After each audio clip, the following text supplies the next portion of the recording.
In small things, in big things, you will find people do like that.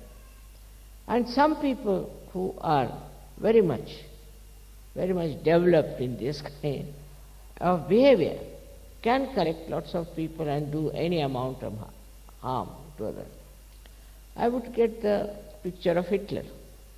For 9 years this fellow was watching what wrongs Jews are doing. He wouldn't watch what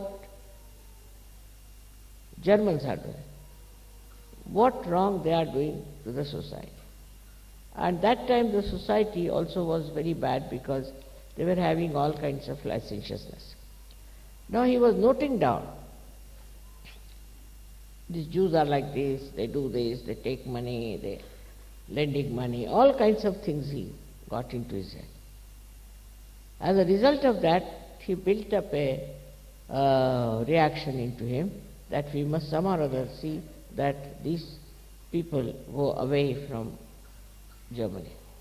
But then he thought, even if they go away from Germany, they'll prosper again. So why not kill them? I mean, to such an extent that even, you cannot see such films. You cannot see anything of that nature that Hitler did. But he did it. And people who followed him also did it. Without feeling any hitch, as if it was a matter of great pleasure or a joy, or maybe it's a duty. How could they get duty bound to such a horrible thing like killing thousands and thousands of Jews? What Jews had done to them, they could have corrected it. But why did they indulge into such violence? And they wanted to finish all the Jews of the world. It can be very, very dangerous, because once you start losing your witness stage, you can fall into negative collectivity. And thus this negative collectivity acts in such a bad manner that all the conflicts of the world, all the problems of the world perhaps are related with this. So as Sahajogis, what should we do?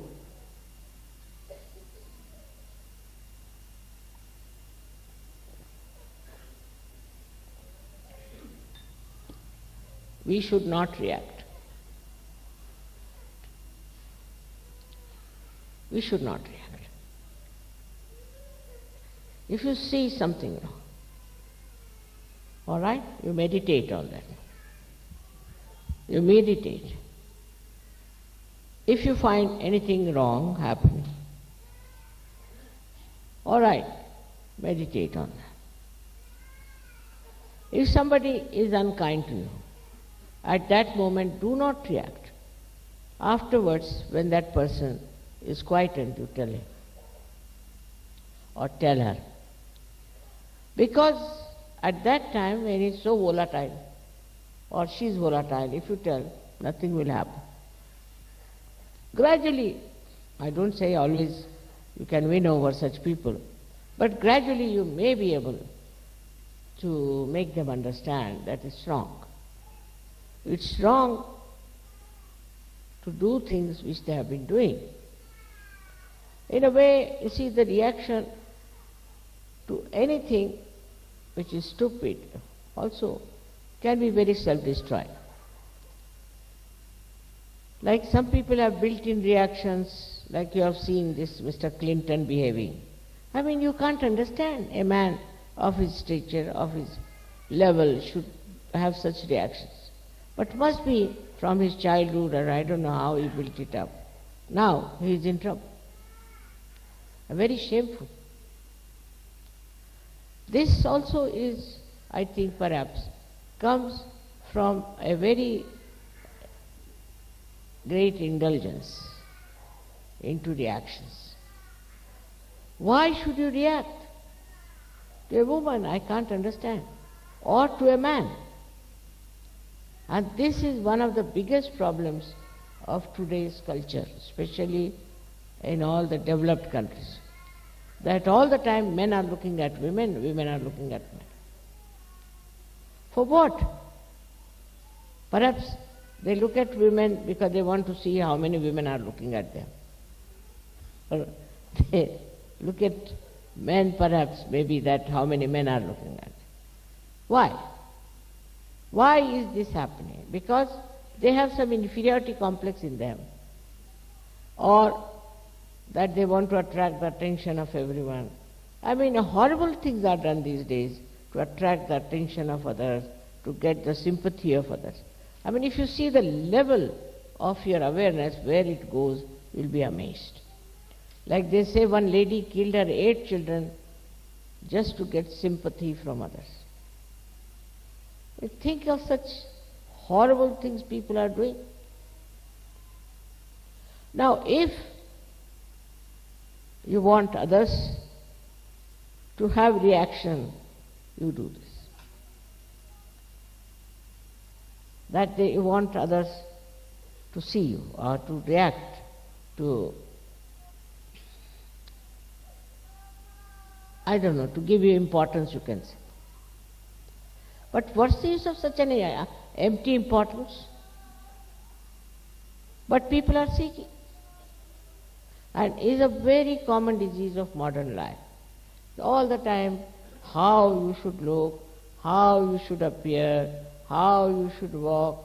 Everything is so stupid and wastage of energy. God has created human beings very, very different. None of them are copies. No. Even in the nature you find the leaves of trees. They are so unique, you cannot match them with another tree. So that's how human beings are created, differently. They are made like that. One has to accept whatever you are is all right.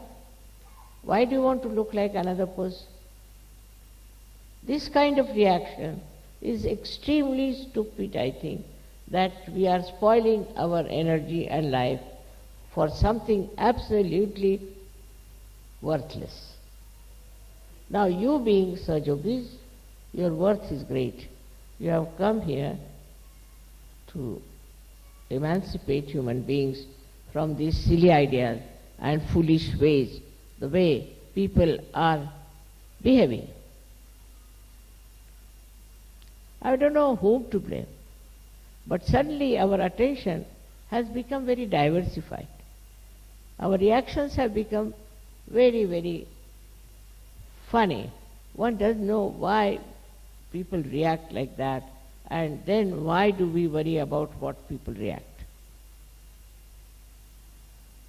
All these things are not only on individual level, but also on a collective level. As a result, you see, new kinds of value system has been created. Now for a mother, say for example, she'll boast of how many men are running after her. Or she would think she's a great actress. I don't know what they think of themselves. And the way they talk about themselves is something surprising. If she is a mother, she has to be a good mother and she has to look like a mother. But they are so much engrossed, or they are so much standing on the basis that they have to be extremely attractive, they have to be the queens, or I don't know what a position they want to have. Same with the men. You see, if you have something within you, if there is any quality within you, is there anything that can qualify you as a great man, it will be showing. You don't have to advertise, you don't have to pamper it, nothing. It will be showing. So that indifference, if you have towards the public opinion, I think you can achieve a lot. Most of the frustrations will disappear. In Sahaja Yoga also I have seen people want to show off a lot. I know who does that. But they should know. Once you do not react to outside, you will start reacting to inside, and introspection will start properly. When you see yourself, you'll be amazed how admiring you are, how happy you are. Now, if you go beyond that a little more, then you don't think about these things. You just become thoughtless, and you just stand up as a person who is respected, whose company is wanted, who is loved, and who is cared for. So one should not worry as to what people react, what they say about you, what they think about. You should just introspect and see for yourself. After some time, you don't need even introspection.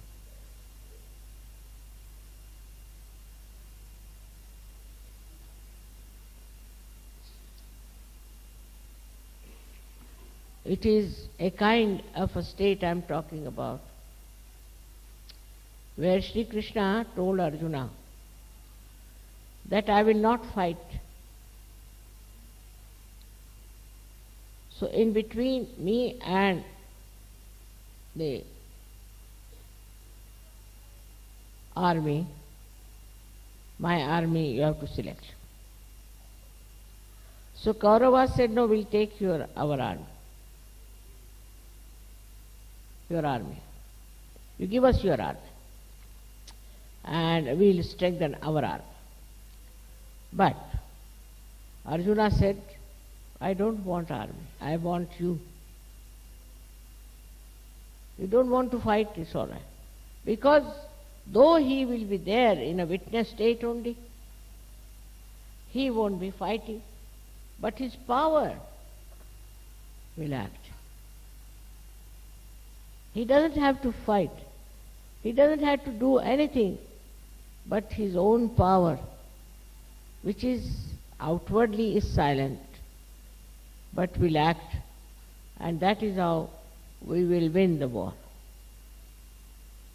So this power of witnessing you all should develop. Try to develop it. That when you are reacting, stop reaction. Stop reaction about everything. You will be amazed. You will find yourself a very, very powerful person, in the sense you will have no ambitions, you will have no desires, you will have no special fondness or anything. But just you are witnessing the drama. It's very interesting to witness also, because then you understand the humor behind everything. You understand the stupidity behind everything. You understand also how people have been so violent, and you just laugh at it. Don't get upset, excited, nothing. Just laugh at it. After some time you will be amazed. Your witness state will increase. And when in the collective all of you have that witness state, you can do wonders without doing anything, without saying anything, without acting. Only your presence itself can work it out. I don't say that it will have effect on everyone, no, can't say. But most of the people, any person who is in that state, he is the one who brings peace, he brings joy.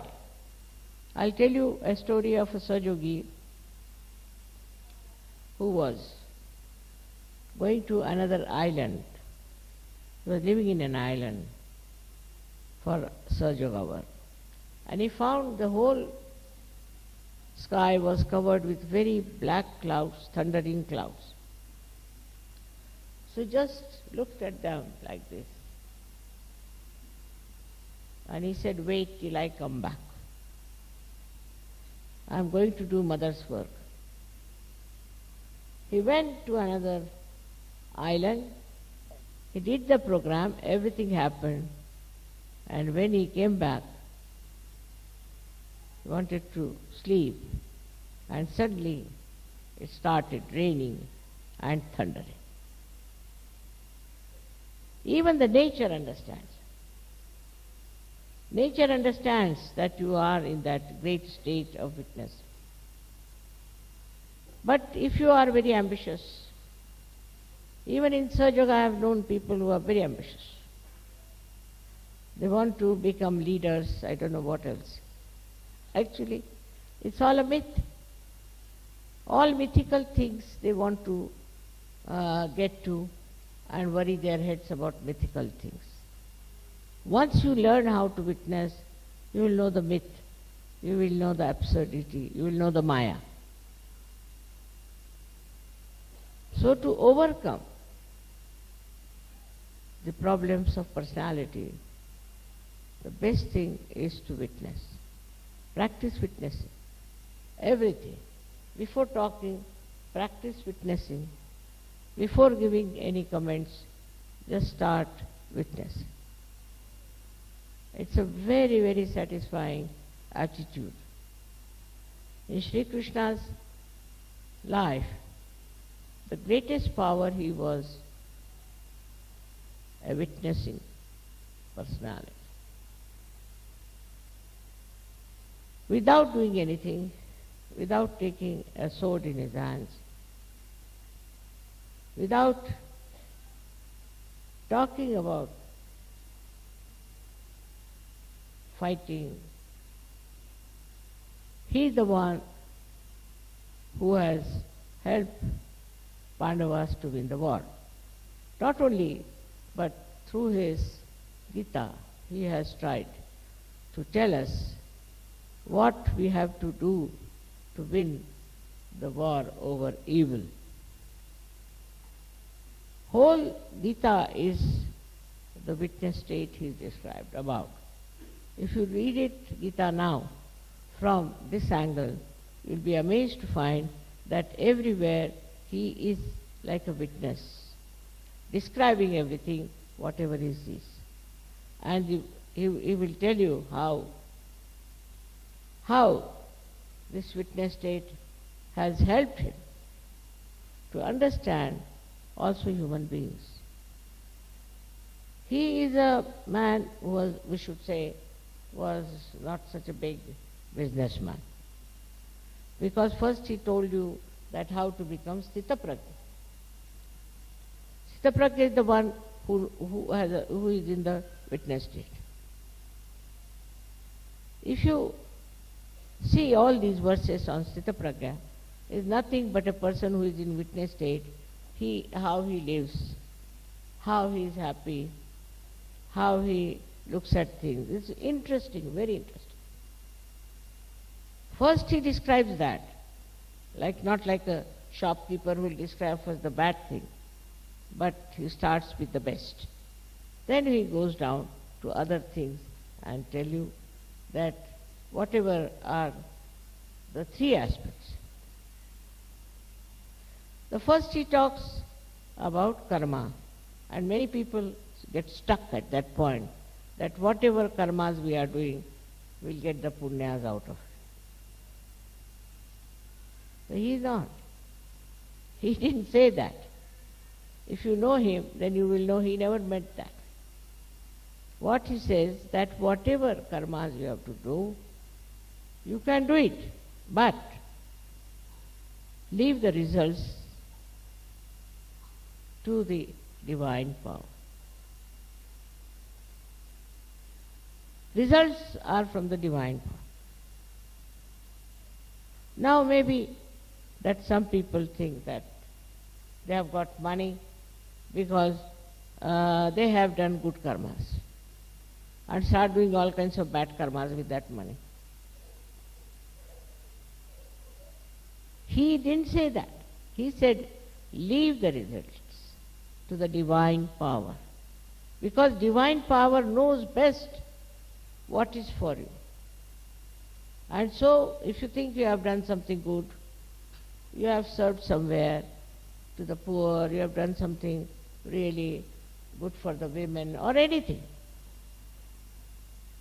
the result of that, you leave it at the feet of the divine power. Means that you don't build up an ego for whatever you have done. So very well he has written this, but to understand him, one should have again the witness state to see what he has written about karma. Then he has written about jnana. Jnana means where you know. But that doesn't mean you go on reading books, never. Jnana means to know what you are. That means you have to be a sahajogi, by which you know so many things through vibrations. Jnana doesn't mean reading books. By reading books, you become more ignorant. So jnana means that you must know yourself. If you do not know yourself, you do not know anything. So it comes to that you must get your self-realization. You must know yourself. It's the second thing he has said. Lastly, he talks about bhakti. Bhakti is devotion. That too is another trick of Šrí Krišna, the way he describes bhakti. Now you find people on the street, Hare Rama, Hare Krishna, singing. In one word he is concluded, he says you must do ananya bhakti. Ananya means when there is not the other. That means when you are submerged yourself into the divine. You are one with the divine. Then you should do bhakti. Otherwise, I do not accept. Says that if you give me some leaves or some fruits or some flowers, I will accept. I will accept. But for him, the real bhakti is only possible when you become one with the divine. Otherwise, it's just a show. So, the third bhakti part also comes after self-realization. Now in the bhakti, you see, there is no what the value is and how much you paid for it and how you bought it is not important. For that, and a great example is of Sri Rama when he went in the jungles. There was an old lady from the scheduled caste, means she was one of the Billini, as they call it. These people live in the jungles. So she brought some berries and offered it to Sri Ram. And she said that I have tasted all of them and they are not sour. All of them I have tasted. Now after tasting something in India, people call it, it's become not to be eaten. I mean, we cannot taste something, give it to somebody else. Not done, according to Indian culture. But Sri Rama took it. He took it as a what? Beautiful fruits. I have never eaten such fruit. So, Lakshmana got very angry. Said, "You stupid woman, you have eaten these fruits and that's what you are giving to Sri Ram. Why did you do that?" So, Sita was watching. So she asked him, "Why don't you give me some of these fruits?" He gave. She said, "My God, what nice fruits these are. I have never eaten such good fruits." So then Lakshmana also, his temper came down and he said, "Can you not give me some?" He said, "Why? You were so angry. Why should I give?" So ultimately she gives him that fruit. So what did he see in those fruits? Was the love. The love of this old lady living in the forest. Her love, which was important. So when you want to give something also, it is your love which is important. Not how much you paid, what value you have spent, nothing. It's the love with which you do it. And that love should be evident. If such things can happen, even with Šrí Krišna, the same thing happened. He went to, they called them Hastinapur in those days, where these Kauravas were ruling. And the king was the Duryodhana. And he asked him, "You come and stay with us and have food." He said, "No, I won't be able to come." He goes to another person, Vidura, who was the son of a maidservant, Vidura. Because Vidura was a realized soul. He was a realized soul. So he went and ate in his house where he had cooked very simple food. Because he was a realized soul, to him, he was the best to have food with. So, your value system should be based on such things like love. Where you can get love, you should be attached to that person. Where you get a realized soul, you should be attached to them. And not to worldly people who think no end of themselves and think they are great. They may be. But to you, as Saj Yogis, is the love of people which should be respected, should be understood and to be felt. But if you have no witness state, then you will see how much money this man has got, how many cars he has got, what clothes he is wearing. All these considerations will be there. But in a witness state, you will understand that you will get vibrations from this person. You will understand that person is spiritual. And that's how you will stick to such a person. You will not go for artificial things, but a genuine personalities that are there. May God bless you all. Thank you.